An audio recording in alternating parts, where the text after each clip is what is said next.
Hello friends, എല്ലാവർക്കും സുഖാണോ? എന്തൊക്കെയുണ്ട് വിശേഷം? It is better to be alone than in a bad company. George Washington പറഞ്ഞ കോട്ടാണ്.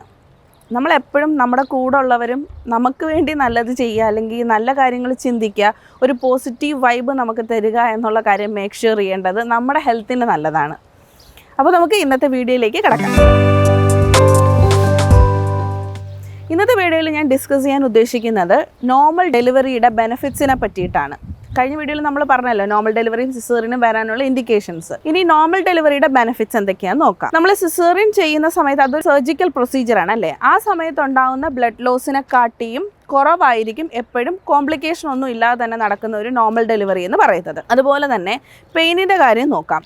നോർമൽ ഡെലിവറിയുടെ സമയത്താണെങ്കിൽ നമ്മൾ ലേബർ പെയിൻ സ്റ്റാർട്ട് ചെയ്ത് ഡെലിവറി വരെ നമുക്ക് അതിഭയങ്കരമായ വേദനയിലൂടെ തന്നെയാണ് നമ്മൾ കടന്നു പോകുന്നത്.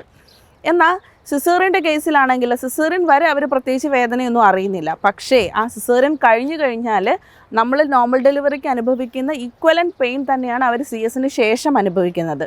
അപ്പോൾ ഡെലിവറി കഴിഞ്ഞുള്ള പെയിൻ കമ്പാരിറ്റീവ്ലി സിസേറിയനെ നോക്കുവാണെങ്കിൽ കുറവായിരിക്കും നോർമൽ ഡെലിവറിക്ക് എന്ന് പറയുന്നത്. അതുപോലെ ഇപ്പോൾ ഒരു സിസേറിയൻ കഴിഞ്ഞു, അപ്പോൾ അടുത്ത നോർമൽ ഡെലിവറി ആവാനുള്ള സാധ്യത എന്ന് പറയുന്നത് വളരെ കുറവാണ്. അടുത്ത ട്രയൽ കൊടുക്കുന്നതും വളരെ കുറവായിരിക്കും. ഇപ്പോൾ നോർമൽ ഡെലിവറി ആണെങ്കിൽ അടുത്തതും നോർമൽ ഡെലിവറി ആകാനുള്ള അടുത്ത കുഞ്ഞ് നമുക്ക് സുഖപ്രസവമാകാനുള്ള സാധ്യത വളരെയധികം കൂടുതലാണ്. ഇനി നമുക്ക് കുഞ്ഞിൻ്റെ കാര്യം നോക്കാം. നമ്മൾ എപ്പോഴും കേൾക്കാറില്ലേ സിസേറിയൻ കഴിഞ്ഞ കുഞ്ഞുങ്ങളെ ICUയിൽ ഒബ്സർവേഷൻ വെക്കുക, അല്ലെങ്കിൽ സിസേറിയൻ കഴിഞ്ഞ കുഞ്ഞുങ്ങൾക്ക് നോർമൽ ഡെലിവറി കഴിഞ്ഞ കുഞ്ഞുങ്ങളെക്കാൾ ഒരു പടി കൂടുതലായിട്ട് ശ്വാസമുട്ടുണ്ടാകുന്നതായിട്ട് കാണപ്പെടാറുണ്ട്. അതെന്താണെന്ന് വെച്ചാൽ ഈ ഡെലിവറി നടക്കുന്ന സമയത്ത് കുഞ്ഞിനെ നമ്മൾ ഇങ്ങനെ ഷ്രിങ്ക് ചെയ്ത് പൊസിഷൻസ് ഒക്കെ ചേഞ്ച് ചെയ്താണ് നമ്മുടെ ആ ഒരു വജൈനൽ കനാലിലൂടെ വരുന്നത്.